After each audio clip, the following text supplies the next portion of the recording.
Buenas noches, bienvenidos al segmento de Canal Antigua de las entrevistas. Hoy domingo, totalmente en vivo, 9 de febrero del año 2020. Junto a Cristian Castillo vamos a conducir el programa. Cristian. Una noche algo ajetreada con los vecinos de nuestro país, mi estimado Mariano. ¿Verá que no podemos perder de vista lo que está pasando en El Salvador?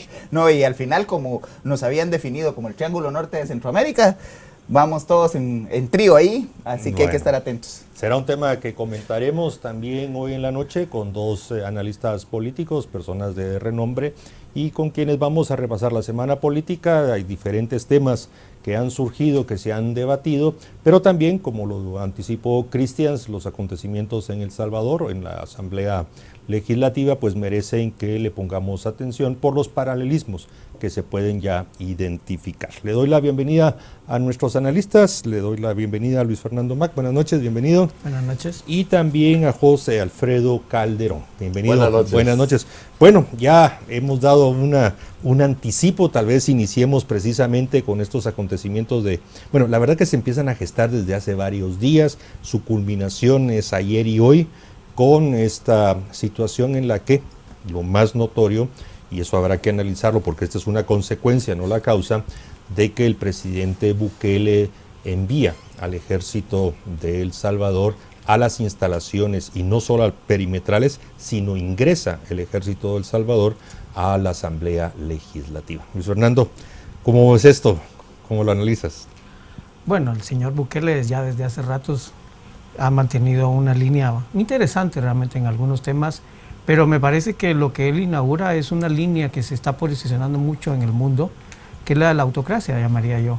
Como, digamos, los presidentes en alguna medida, pues, con tal de impulsar sus proyectos y sus procesos, pues generan estas actitudes que pueden verse ambivalentemente, ¿no? Por un lado, la parte positiva es que, digamos, él está impulsando un proyecto que él cree.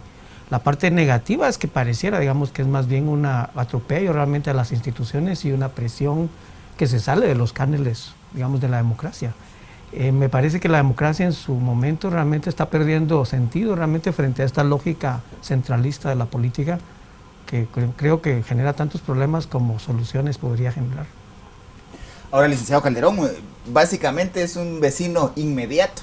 Lo con tenemos, mucha influencia. Y al cual tenemos relaciones económicas y obviamente políticas, discusiones cercanas de ambos presidentes, el guatemalteco y el salvadoreño. ¿Cómo viene a impactar esto en la región, esa región que fue denominada como el Triángulo Norte de Centroamérica? Bueno, de hecho hay una reacción bastante rápida de Yamatei. Hay bastantes similitudes en la conducción. Yo, en el caso guatemalteco, hago el paralelismo del hombre rubios. Le han creado esa figura. ¿Se recuerdan ustedes de esa campaña de marketing en donde aparecía en todo el hombre rubios? Era un MacGyver, ¿verdad?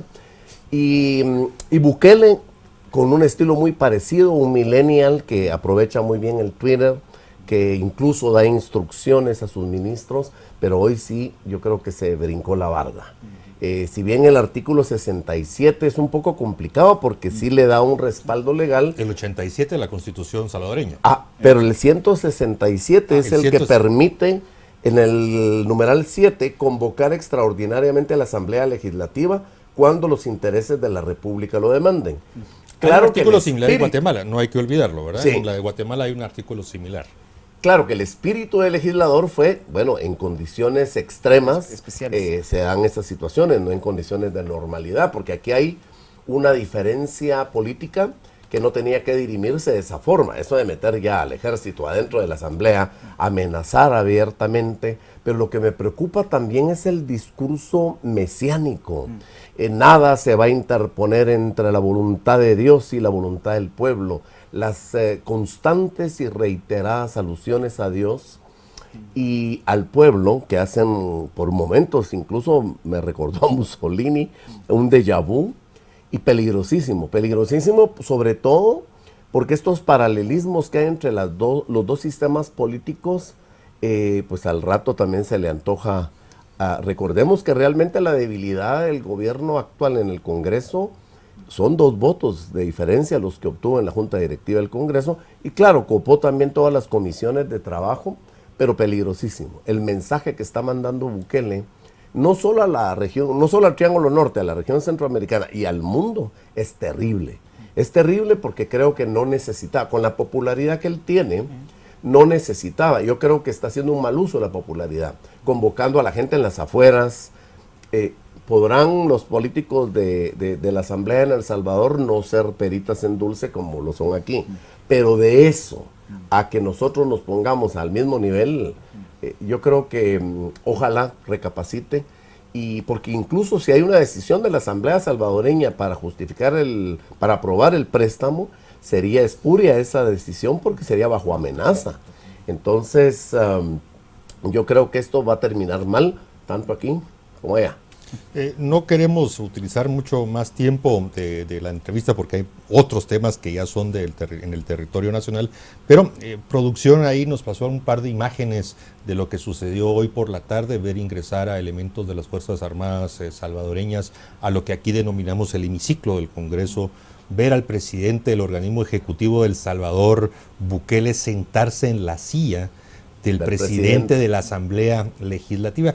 Bueno, aquí son imágenes, son cosas que se transmiten, pero también merecen un análisis, Luis Fernando, porque nos está tirando algo, nos está diciendo algo de que si las cosas no suceden, recordemos que él no tiene como partido, el partido que él no tiene mayoría, depende de los votos de varios partidos en la Asamblea. Una situación en cuanto a número similar a la de Guatemala. ¿Cómo vemos todo esto? Por eso es que hablaba que este tipo de actitudes rayan, digamos, en una situación límite, como bien decía José Alfredo, muy peligrosa, porque lo que, digamos, supongamos que lo que está pidiendo Bukele es bueno. Eso no justifica realmente las medidas que está tomando, porque me parece que hay un procedimiento, la ley establece ciertos procedimientos y ciertos mínimos que él está justamente violando. Eso realmente va a generar mucho más problemas de los que puede solucionar en alguna medida. Justamente porque lo que está haciendo es destruyendo la institucionalidad. En el marco, digamos, del Estado de Derecho, eso no se puede hacer. No es legítima, digamos, legalmente, y por lo tanto es complicado realmente juzgar. Yo no sé qué tiene en la mente del señor Bukele en la cabeza, pero por eso hablaba, digamos, de que ese es un estilo autocrático, que en alguna medida es muy peligroso para la democracia. Y licenciado Calderón, ya en perspectiva y salvando las distancias con lo que sucedió en Guatemala, el presidente Jorge Serrano tuvo una circunstancia de tensión entre el Ejecutivo y el Legislativo similar y concluyó como ya la historia nos lo manda. Pero no llegó al extremo, es que digamos la simbología de ver la presencia de tropas castrenses adentro de la Asamblea. O sea, ni Serrano se atrevió a eso. Él desconoció únicamente. Exacto. Y lo que pasa es que se acabó la plata también, porque es como la extorsión. Él trató de resolver con plata, bueno, esta ley me cuesta tanto, otra ley tal, hasta que la chamarra ya no dio. La trenca infernal. Exactamente. Pero ojalá, de veras, por el bien, no solo de El Salvador, sino el bien de la región, de marcha atrás en esa actitud, porque hay mezclas, más allá de lo autocrático, a mí me preocupa ese estilo mesiánico, porque es casi como que él representara la voluntad de Dios en la tierra, y casi todos los dictadores, y él, a pesar de ser una persona que toma distancia de la izquierda, pues nos hace recordar a un Daniel Ortega en forma casi inmediata. Bueno, no olvidemos que él ingresa a la política de la mano del FMLN. Del FMLN. Eso no lo podemos olvidar. Pero bueno, eso ha sido un tema desde coyuntura hasta sucediendo. Veremos qué sucede en los próximos días.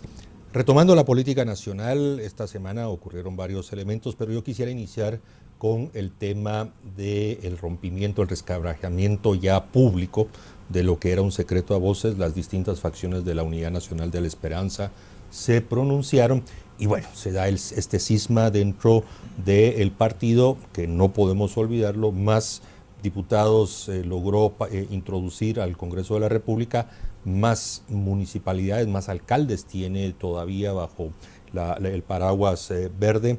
Y bueno, ¿cómo analizamos eso ya en el contexto general de la política nacional? Inicio con José Alfredo Calderón. Bueno, yo creo que hay que recordar que la UNE, yo siempre he dicho que es como el equilibrio del sistema político. Tiene toda esa fuerza política representada en la cantidad de personajes electos, y además hay algo que se pierde de vista: la UNE ha sobrevivido a cismas de todo tipo.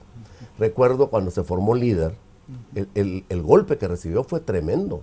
Cuando se forma todos también, porque además es un partido tan fuerte que ha dado origen a otros partidos. Pero las divisiones internas no tenían la naturaleza que tiene ahora. Cuando uno mira los personajes que salen en la conferencia de prensa, que antes eran su Estado Mayor, Mario Taracena Díaz-Sol, también de ese lado está Jairo Flores, está Carlos Barreda, está Orlando Blanco, Óscar Argueta, el secretario general. O sea, el secretario general, el secretario de actas, tomando la palabra. ¿Cómo? En funciones. Óscar Argueta en funciones.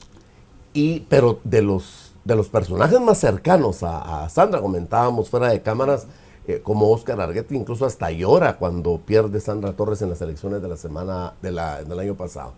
Entonces yo creo que se apresuran quienes dicen, hoy sí desaparece la UNE. Eso se ha dicho desde hace mucho tiempo. Yo creo que no va a desaparecer. Y creo que lo que está pasando es la preparación de un escenario 2023.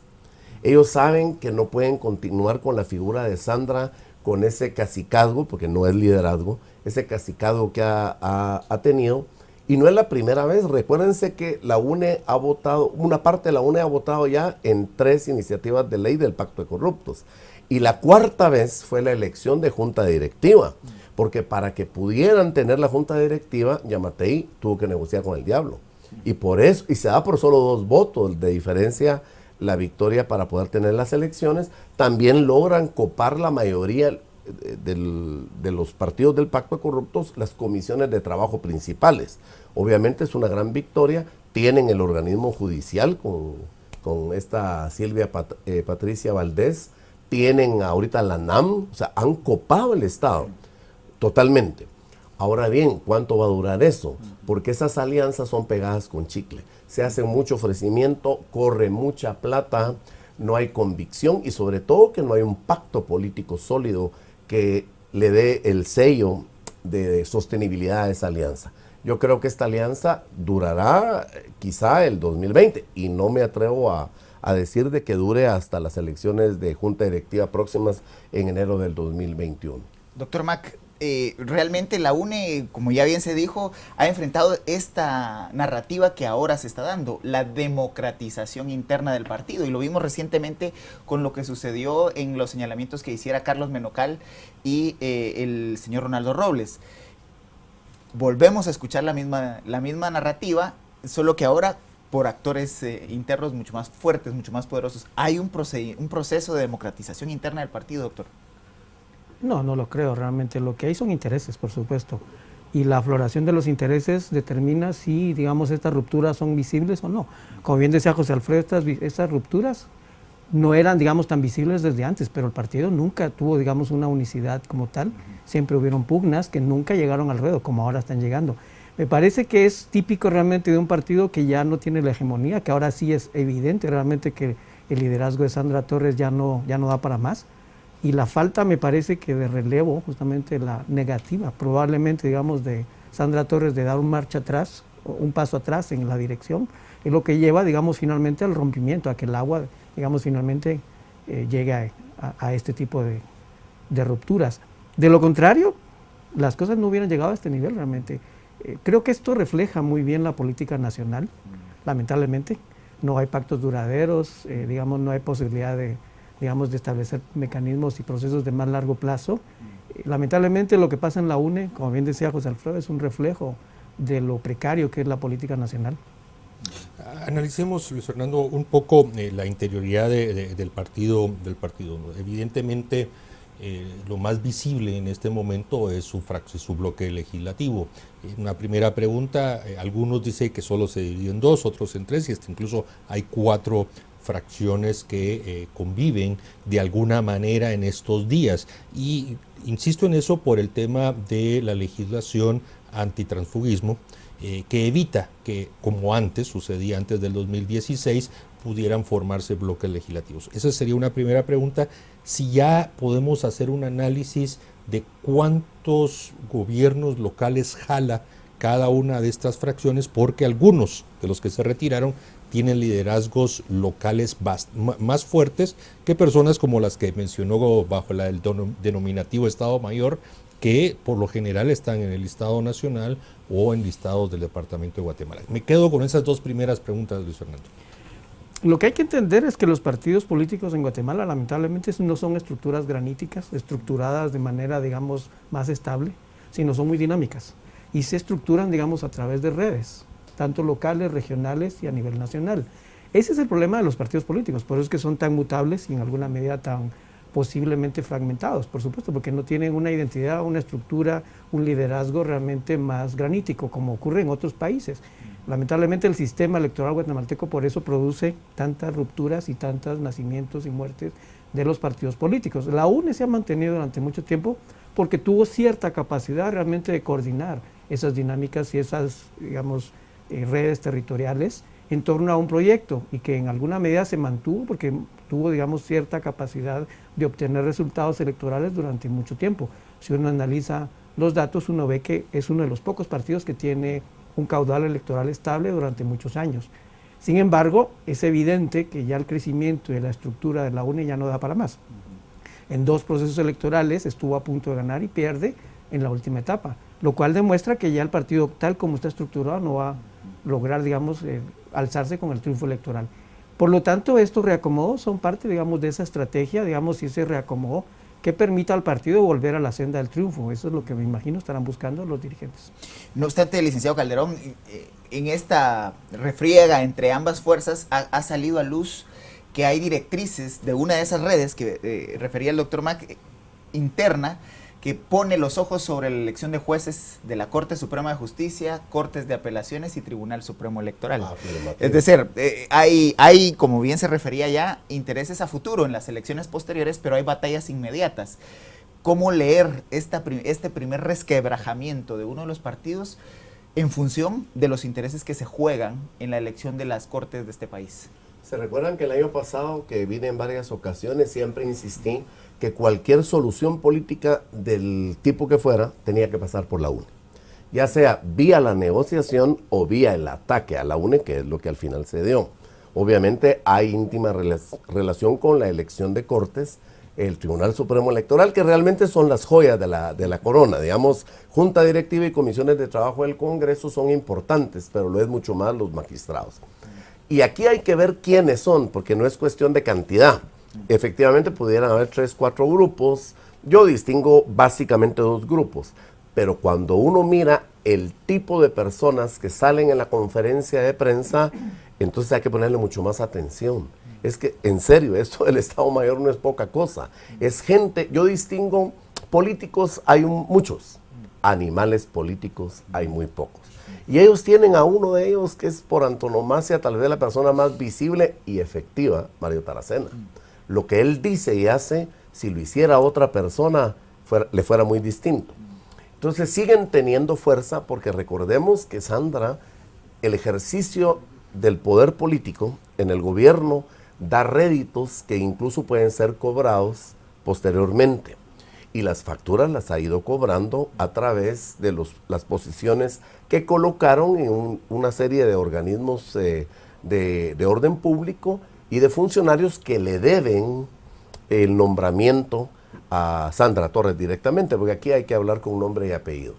Y todavía tiene esos recursos. Ella, yo creo que es prematuro decir que se murió políticamente ya, puede ser, y hacia eso es la tendencia, pero aquí lo que está en juego es el 2023. Ellos saben, si Sandra no sale de la UNE, ella va a ser la candidata a 2023. Eso lo podemos asegurar desde ahorita. Y eso sí sería la muerte totalmente.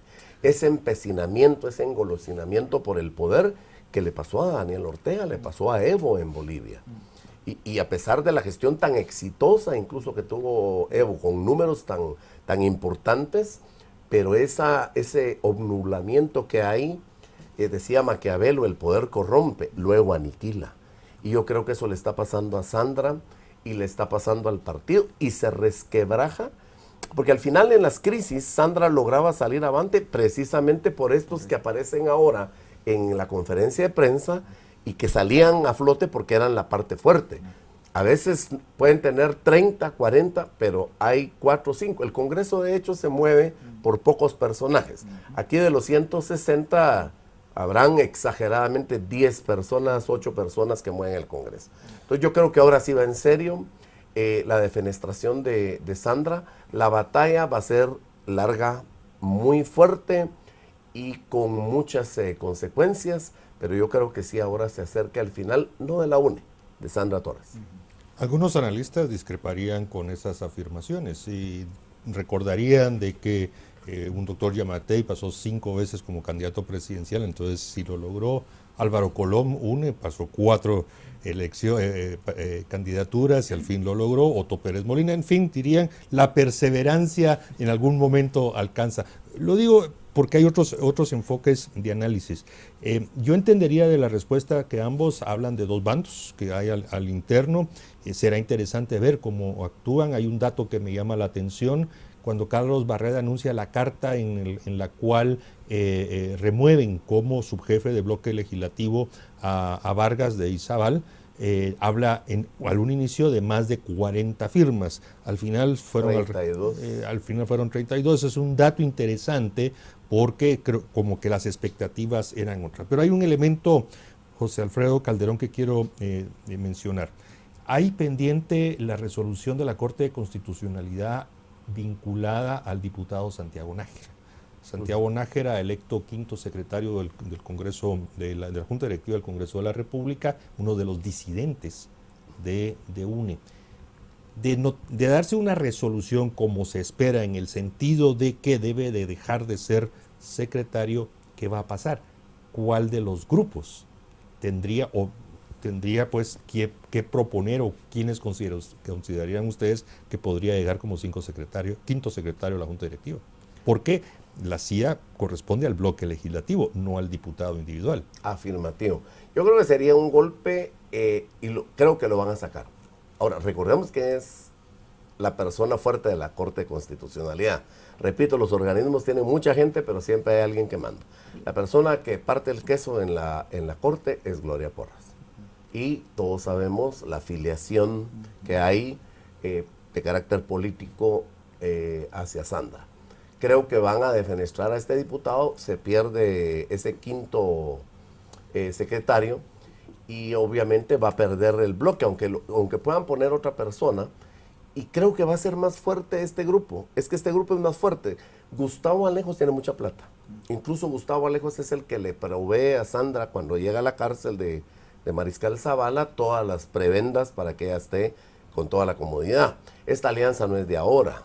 O sea, lo dije en su oportunidad. No se hubieran podido dar esos votos disidentes de la UNE si Sandra no hubiera estado de acuerdo. Y ahora sale a luz, efectivamente, que se colmó.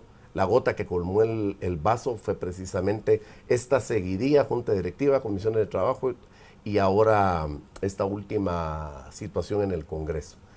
Yo creo que este grupo es el más fuerte, aunque... Cuando se habla de este grupo, ¿a cuál se refiere? Al grupo que sale en la conferencia de prensa. Okay. Carlos Barreda, Orlando Blanco, es que hay que oír los nombres. Mario Taracena, Jairo Flores, Karina Paz. O sea, estamos hablando de la parte fuerte. En la UNE hay muchos diputados que terminan la legislatura y uno no sabe que estaban de diputados, que no presentaron mayor cosa, pero estos son los animales políticos que mueven el Congreso y tienen mucha fuerza. Y cuando uno hace comparación, y lo dije el año pasado también, entre la bancada de Vamos, por ejemplo, y la bancada de la UNE, ni siquiera hay comparación. En Vamos, menciónenme un personaje que tenga una trayectoria política y un peso y una habilidad de negociación. Aquí corrió mucha plata. Y todas las negociaciones de plata se caen. Ahora, doctor Mac, hay un agravante extra. El proceso de cancelación de la Unidad Nacional de la Esperanza junto con otros 9 partidos. Esto hace todavía más tensa la elección de la nueva magistratura del Tribunal Supremo Electoral y agrega un elemento de tensión a las facciones dentro del partido, porque corren el riesgo ambas en algún momento de que si se sale de las manos esta tensión, pudieran perder inclusive la ficha de la organización política. Sí, quizás el problema más sentido realmente con que la UNE pierda la ficha va a ser básicamente la pérdida de privilegios, por el lado, digamos, de que obviamente se quedarían una serie de diputados sin la figura partidaria. Quizás esa sería la parte más grave, porque tradicionalmente los partidos tienen una capacidad de reacomodarse bajo nuevas figuras y bajo nuevas siglas. En ese sentido, pues la UNE, aunque desaparezca formalmente, no necesariamente significa que las estructuras del partido van a desaparecer. Si tienen esa capacidad, digamos, de tener cierta, digamos, cierta capacidad de reacomodarse, seguro que van a conformar otro partido político relativamente fácilmente. Bien, cerramos este capítulo de los acontecimientos de la UNE, como pues varias respuestas y preguntas están en proceso. Hay otros acontecimientos alrededor o dentro del Congreso que sucedieron esta semana. No podemos negarlo, se genera un debate alrededor de si los diputados tienen varios derechos, no son obligaciones, para los derechos, y estos derechos los toman o los dejan, es una situación, pero han exacerbado ese debate y esa discusión. Luis Fernando Mac, ¿cómo lo ves? Me parece que es un debate sano realmente, porque al final de cuentas creo que ha habido una serie de excesos y abusos en la política nacional. Quizás los que más salen regularmente son los del Congreso por la falta de credibilidad que tiene este órgano. Pero o por la transparencia con que todo se maneja. También. Pero si uno se pusiera a analizar los gastos del Estado realmente en su conjunto, uno encontraría muchas cosas similares. Y aquí lo que estamos hablando es justamente la potencialidad que tiene, digamos, el ciudadano de enterarse de cómo se gastan los recursos públicos, que ese es un derecho legítimo. Especialmente en un país como este, con tantas necesidades, me parece que muchos de los privilegios y prebendas que tienen estos funcionarios no se justifican, bajo ningún punto de vista. Y me parece que es sano que salgan a luz y que en alguna medida tenga a conocer realmente estos aspectos para que los diputados también tengan conciencia que las arcas públicas no son un botín, ni son, digamos, una prebenda que ellos tengan que utilizar. Y uno de esos debates, licenciado Calderón, es el famoso seguro médico. En un país en donde el sistema de salud es fracasado y donde el seguro social no reconoce a estos actores como empleados, porque son dignatarios, realmente lastima que hayan centros de salud que no tienen medicina y que el pueblo, que no tiene acceso a salud pública, les pague un seguro médico, me imagino que no para llevarlos a hospitales de dudosa reputación, es decir, hospitales privados que no reúnan ciertas condiciones. ¿Cómo ve usted este debate desde la perspectiva de los derechos humanos? Bueno, una discriminación tremenda, porque aquí el problema, como decía Luis, es que si el organismo legislativo tuviera un mínimo de prestigio, aunque fuera pequeño, que los números indicaran lo contrario a lo que todos pensamos que son una partida de pícaros, haraganes, ese es el tema. Porque efectivamente podrán haber incluso ministerios donde quizás se puedan gastar más. Y voy también a la simbología. La forma irascible en la que contesta Álvaro Arzú Escobar es que hay que ver los símbolos que están atrás de cada uno. Vicenta Jerónimo, una mujer pobre, de izquierda, indígena, y el otro encarna los intereses de un criollismo venido a menos y contesta de una forma. Hay otros personajes de derecha que hubieran abordado de otra forma la respuesta. Miren, ahorita no debatamos sobre eso, avancemos, y al que no quiera recibir almuerzo. No, hay que verle la cara a Álvaro Arzú Escobar, hay que ver ese simbolismo que está detrás. La actitud de dignidad de Vicenta Jerónimo no necesitó marketing político ni grandes asesores en comunicación política. Ella pone al día siguiente el titular de Prensa Libre y las redes ardieron. Ahí es evidente pues de que hay una situación de tensión con los medios. Pero una pregunta a José Alfredo Calderón, porque creo que Cristian se hace una pregunta muy válida en uno de los derechos, insisto, no es obligación. ¿Cuánto pagan los diputados mensualmente de prima de su bolsillo para ese seguro médico? Y la segunda pregunta, ¿cuánto están pagando de IX? Porque también lo pagan. Bueno, pagan el IX en proporción al salario que tienen. O sea, sí pagan IX. Sí pagan IX. Deberían de ir al IX en la cuota del 4 puntos. Nuevamente, es el derecho, pero la primera respuesta que usted da es importante. Si pagan IX, si lo utilizan o no, ya es decisión de... ¿Y cuánto pagan la prima mensual de ese seguro? Pues ahí está el otro punto, hay poca transparencia. ¿Quiénes están detrás de la negociación de qué aseguradora sería? Perdón, José Alfredo Los Calderón, términos. Pero es que se da la impresión de que no pagan prima por la póliza de ese seguro. Es que no hay transparencia en la comunicación. Yo por lo menos no conozco esa información. Vamos a tratar en algún momento de establecer si efectivamente los diputados pagan póliza, porque si no fuera así, pues creo que hay una crítica muy valedera en cuanto a esto. Si llegan a pagar de sus ingresos la póliza del seguro, creo que hay que mediar un poco en cuanto a la crítica a ese derecho al que tienen. Pero bueno, en fin, no quiero detenerme en esto, hay otros temas, usted lo mencionó, el tema de los alimentos, veamos el otro extremo. El Salvador salió a luz de que el presidente Bukele les quitó los policías que tenían todos los diputados asignados cada uno. En el Congreso no sucede eso en Guatemala, pero bueno, hay tanto que se puede discutir ahí. Doctor Mac, siempre dentro de estos privilegios que se le dan a los diputados, sale a luz en este debate el tema de la indemnización. Otro de los temas que en este caso sí hay inclusive sentencias de la Corte de Constitucionalidad refiriendo que una persona que es electa para un periodo establecido, pues no está cubierta con este beneficio. Ya hemos visto este debate en la Corte de Constitucionalidad, lo vemos en el Congreso. ¿Cómo evalúa usted desde la perspectiva política esa demanda que hacen algunos diputados salientes? Pues no se justifica realmente. Como bien decís, ya hay una jurisprudencia, ya hay realmente un debate previo. Me parece que ya salir otra vez con esto solamente demuestra la lógica con la cual muchos legisladores llegan al Congreso, que es, insisto, esa parte de botín político, no de servicio. Me parece que esa es la parte que hay que rescatar, digamos, la parte de funcionario público, la parte, digamos, del servidor público, que en alguna medida ya para muchas partes, digamos, no se dé. El Estado sigue viéndose como un botín, que en alguna medida solamente es, obviamente, para pegarle como una piñata y sacarle los recursos. No hay realmente, y muchos de esos diputados probablemente si se evaluaran, todavía como dice José Alfredo, si el Congreso tuviera mejor legitimidad, si tuviera mejor, mejor desempeño, uno podría decir, está bueno, se lo ganó, pero si analizamos realmente quiénes son los diputados que están pidiendo esto, no necesariamente va a ser los mejores diputados o los que tienen mejor desempeño.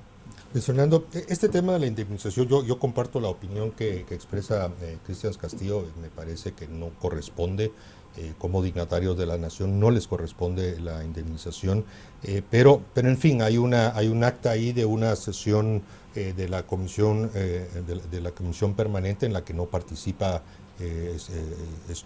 Arzú Escobar, no participa, no firma esa acta, no es una decisión de él. Pero más allá, en el fondo del asunto, algunos dicen, bueno, hay que recoger el decreto 56-2003. ¿Se recuerdan aquel debate que hubo a final?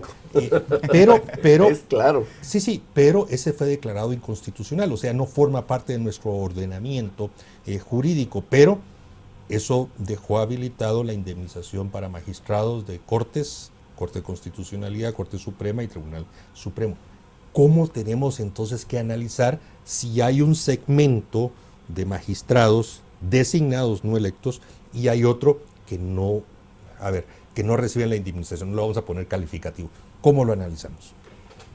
Me parece que esas son parte de las muchas y múltiples paradojas que tiene este Estado de Guatemala. Realmente, si analizamos, por ejemplo, el sistema de sueldos, el sistema de indemnización, vamos a encontrar muchas de estas deficiencias en muchos de los niveles de la administración pública.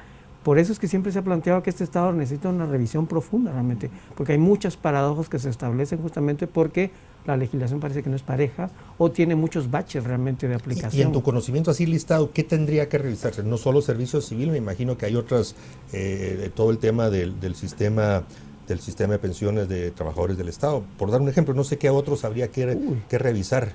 Hay, especialmente, por ejemplo, desde hace mucho tiempo se sabe, por ejemplo, que justamente ligado al tema del servicio civil, hay muchos trabajadores que no tienen y que no gozan realmente de una remuneración adecuada, que tienen el mismo salario desde hace muchos años.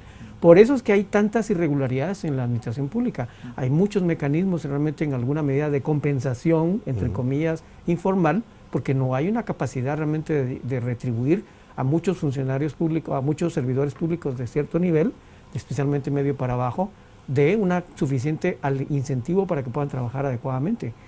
Ahora, licenciado Calderón, esta iniciativa, aunque no está vigente, sí expresa una correlación de fuerzas en un momento dado, que reconoció que esa acción no era la más adecuada, puesto que un funcionario o dignatario es electo o nombrado para un periodo en particular y que, bueno, sabe que no hay una relación laboral con la institución en la cual presta sus servicios. ¿Cómo resumiría usted el espíritu de esa norma, que aunque no está vigente, en su momento tuvo una correlación de fuerzas políticas? Yo estoy a favor del contenido de la norma, el espíritu de la norma, porque recuerden que más allá del derecho positivo, la norma per se, hay un espíritu del legislador que está en los considerandos de todas las leyes.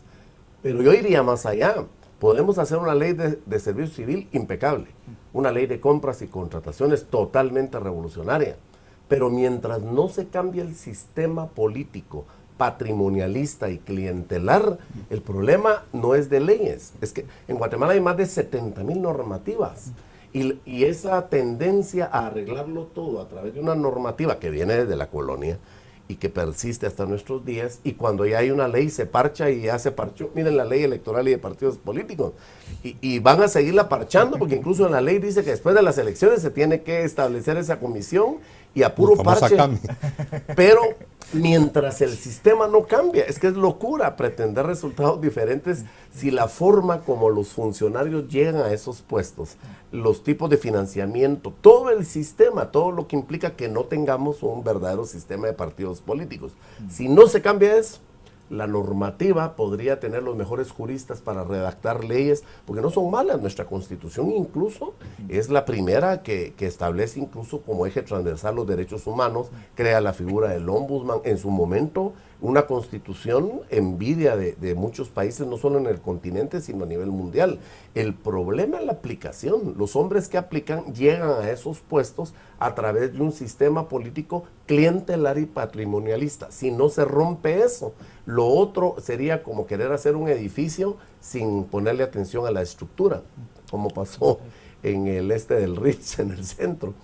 José Alfredo, hay un tema, porque todavía nos quedan otros temas de la semana y la verdad la entrevista va muy dinámica, pero me llama la atención un aspecto. O sea, creo que coincidimos en la mesa que la indemnización no procede para dignatarios, pero vino la comisión pesquisidora, aprueba de que se hagan los pagos a exlegisladores y aprueban el de Morán y Álvarez, dos personas íntimamente ligadas, pertenecientes a la izquierda de Guatemala, al movimiento, pues a ciertos movimientos ahí de derechos humanos. ¿Por qué plantean? Dicen que hay 76 solicitudes de pago de indemnización y se inicia con estos dos diputados de izquierda. ¿Cómo lo analizamos? Bueno, yo creo que son parte del sistema político y no vería yo la razón de discriminar. No, yo no discrimino, yo solo me llama la atención que los primeros que presentan y se lo aprueban son dos diputados, la diputada Sandra Morán y el diputado Carlos Álvarez, sí, Álvarez. De izquierda. El anterior, estamos hablando del anterior. Sí, de la legislatura anterior. Sí. Pues yo creo que más responde a cuestiones enumerativas. Yo no creo que haya una consideración de vamos a poner, porque tal vez pudiera pensarse eso, pongamos en el frente Enrique a los de la Álvarez, izquierda. Ya me recordé, Enrique Álvarez. A ellos dos se lo pero en fin, son más de 75, destaca que sean los dos diputados pero emblemáticos. No creo que haya sido eso porque pudiera, si uno tal vez fueron los primeros, tal vez fueron los primeros que presentaron. Y entonces ya no van a decir José Alfredo, interesante. El primero que presenta es lo primero que se resuelve. Interesante sería si ellos fueron los primeros. Llamaría la atención. Pero bueno, Cristian, hay más. Doctor Mac, en este debate el Congreso siempre es controversial. No obstante, estamos viendo también en las primeras acciones aprobaciones de leyes que, aunque no son de fondo, logran consenso en el hemiciclo parlamentario. ¿Cuáles son los retos que vienen ahora para la agenda legislativa? Toda vez que podríamos poner sobre la mesa como primer punto es el tema financiero. Y con una UNE, y ya lo decía el licenciado Calderón, que debe pasar los temas del legislativo por la Unidad Nacional de la Esperanza, y una UNE que está más en su tema interno, ¿cómo se ve el panorama financiero y fiscal para el Estado, para el gobierno, a partir de esta dinámica? Bueno, me parece que el legislativo tiene que superar realmente su herencia negativa realmente de ese desempeño, digamos, bastante malo realmente que ha tenido en los últimos años y esa baja legitimidad. Justamente salimos de una legislatura en la que la mayoría de la población y los movimientos sociales estaban pidiendo que ya no llegaran a laborar, porque tenían una agenda tan regresiva y tan mala que todo el mundo decía, miren, ya dejen de llegar, mejor que ya no trabajen, ¿no? Lo cual me parece que es ya, digamos, un indicador muy serio realmente de la baja legitimidad que tiene este Congreso. Este Congreso tiene que revertir esto, digamos. Y además, en un país Estoy de acuerdo con José Alfredo realmente de que tenemos demasiadas normativas, pero lamentablemente buena parte de los problemas también tienen que ser arreglados desde la legislatura. Hay muchos, quizás ya no necesitamos más reformas legales, digamos más normativas, pero sí reformas, digamos, profundas. Por ejemplo, el sistema electoral, así como está, realmente la ley necesita reformas, pero no reformas, digamos, amañadas como siempre aparecen. Es que es el problema del Congreso. Cada vez que se mete a legislar o a reformar, lo hace de tal forma que después se necesita otra reforma y otra, digamos, aprobación. Entonces, es la de nunca acabar, porque nunca, digamos, legislan con espíritu correcto, digamos, transparente, sino obviamente para fincar y meter ciertos intereses, lo cual hace, digamos, muy cansado realmente darle seguimiento al Congreso. Si el Congreso no revierte esta situación y no empieza a trabajar y legislar realmente para el interés del país y no para el interés de ciertos grupos, me parece que vamos a tener otros 4 años perdidos a nivel de legislatura. A ver, Luis Fernando Márquez, ese precisamente lo mencionaba yo en un viaje reciente que hice a El Salvador, era el discurso previo a los acontecimientos de hoy, que ese Congreso, esa Asamblea no respondía exactamente a los intereses, era una agenda regresiva y todo. No corremos el riesgo, lo pregunto así con toda seriedad, de que si se mantiene esa argumentación y ese discurso, no se estará alimentando una situación que presente en un futuro no muy lejano una situación como la que vimos hoy en El Salvador, en particular, porque hay temas, y ya se mencionó, está el tema de la reforma electoral y de partidos políticos, vienen las elecciones de las Cortes, del Tribunal Supremo Electoral y otras decisiones que están pendientes. Que si no resultan al sabor de quienes gritan desde la calle, entonces se sigue minando la legitimación de quien en una república como Guatemala le corresponde el monopolio de la legislación. Lamentablemente esa es justamente la controversia de fondo de nuestros países, que tenemos obviamente una serie de dinámicas perversas que se afincan cada cierto tiempo. Pero lamentablemente estas medidas, digamos, de fuerza y de, digamos, rompimiento institucional tampoco contribuyen. Es que ese es el problema. Eso es justamente como el meollo del asunto en este país. El Congreso es un actor fundamental para la transformación del país, pero lamentablemente eso depende de la reforma electoral. Y la reforma electoral paradójicamente recae sobre el mismo actor que necesita obviamente ponerse de acuerdo, digamos, en alguna medida, alinearse a los intereses del país. Ahí es donde está el rompimiento realmente. Muchos de los problemas provienen del sistema electoral. Y lamentablemente... Como que esa es la madre de las reformas. Cabal. Exacto, Drácula, cuidando ahora, el banco de sangre. Licenciado Calderón, siempre en esta línea de análisis, Guatemala ya pasó por ahí. Es decir, en Guatemala tuvimos un mandato de revocatoria a un presidente que sin estar legislado por presión ciudadana renuncia ante los señalamientos serios de corrupción. Y al Congreso también le tocó su momento. Y la población obliga a un Congreso que había legislado una conmutabilidad de penas que en palabras de la Corte de Constitucionalidad ponía en alto riesgo el sistema judicial guatemalteco. No obstante, salimos de ambos eventos sin sacrificar la institucionalidad y sin un recurso de la fuerza como el que estamos viendo hoy en el hermano país. Es que está en manos de precisamente de ellos no caer totalmente en el modus operandi de la anterior legislatura. Platicábamos contigo antes de que no es ideal el Congreso de ahora, pero si lo comparamos con el anterior, aunque sea por una grada. Y cuando hablabas de las tareas pendientes, la principal es mantener ese pacto, porque ese pacto, repito, está pegado con chicle. Si ellos no logran mantener la gobernabilidad dentro del Congreso, no podrán hacer absolutamente nada. Y los pactos que se hacen con plata y con negociaciones espurias debajo de la mesa, normalmente tienden al fracaso. Por eso decía que no garantizo que ese pacto vaya a durar a enero del 2021. Pero lo que hay que hacer es mantener la presión ciudadana precisamente para ver si algún grupo le da un poco de vergüenza. Hay unos que definitivamente, como Felipao y otros, que sabemos de antemano que no les va a dar vergüenza. Creo que hay también unas pocas diferencias con El Salvador. Ellos resolvieron el tema de junta directiva rápido. Vamos con un partido con 16 diputados que apuntaba más o menos a la misma historia de Bukele, logra resolver temporalmente y en forma raquítica, repito, por 2 votos la situación. En El Salvador no. Recordemos que ahí la mayoría sigue siendo Arena y FMLN, que siguen aliados en muchísimas cosas, como una paradoja política, aunque en el posmodernismo ya no es tan paradoja. Creo que este primer paso, a pesar de las negociaciones espurias, al final viene siendo en el balance general lo menos malo, porque hay cierta gobernabilidad.